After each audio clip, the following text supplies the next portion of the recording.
Hey everybody, Nick Espinoza, your chief security fanatic here, and today we have to talk about Facebook because Facebook is apparently violating children's privacy once again. Now, this is coming from GovTech. Here's what's going on, and well, I think we all kind of expect this, but it's important to keep up. This is what's up. The American Educational Research Association, or ARA, in a news release last week, revealed the results of a study saying that social media posts by schools could be compromising the privacy of their students. Now, according to the study, schools across the United States have shared nearly 5 million Facebook posts that include identifiable images of students, with some 126,000 of those posts identifying children by their full names, potentially putting the student's privacy at risk. Understand this is different than if you are sharing internally to, let's say, a Facebook post that is locked down only to, let's say, your parents' friends if you're a child, where they can see it, not to mention the facial recognition database and everything else. School posts tend to be a lot more public as schools are promoting themselves. Now, from 2005 through 2020, a time frame, basically that's the time frame of the study examining publicly accessible posts on Facebook by all public schools and school districts in the country.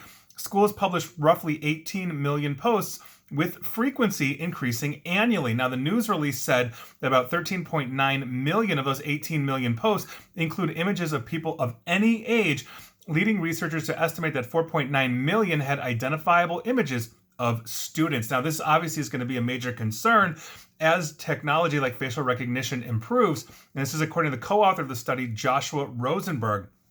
And to quote Mr. Rosenberg, it is likely that the photos are being accessed by a range of actors, including government agencies, predictive policing companies, and those with nefarious intent.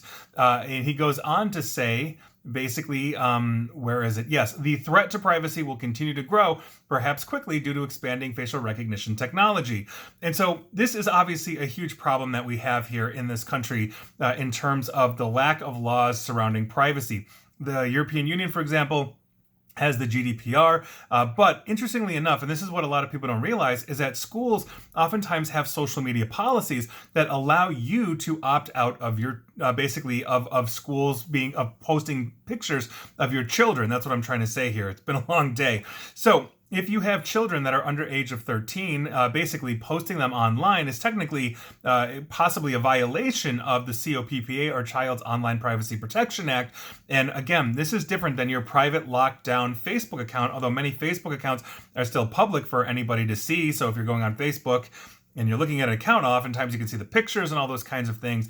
But quite frankly, your children don't have agency right now or control over things like facial recognition or opting in or out of those things. So it's up to parents to make sure that we are protecting our children, meaning, if I got kids, for example, I'm not putting them on Facebook, on Twitter, on any kind of social media whatsoever. It's not just for their privacy, it's for my privacy as well. And these kinds of things. I've got a lot of followers out there. Most of them are really cool. Some of them call me idiots all the time. I occasionally get a threat, and so why would I post anything, about my personal makeup online, especially to a data miner like Facebook? And that point, basically, as Mr. Rosen said, or Dr. Rosen, Mr. Rosen, Dr. Rosen, either one, government agencies, predictive policing companies, facial recognition. These are things that we really have to understand that are happening with our potential pictures. So don't post online. If you've got children of basically age in school, like grade school, for example, check with your local school district. You may be able to opt out of those policies, and then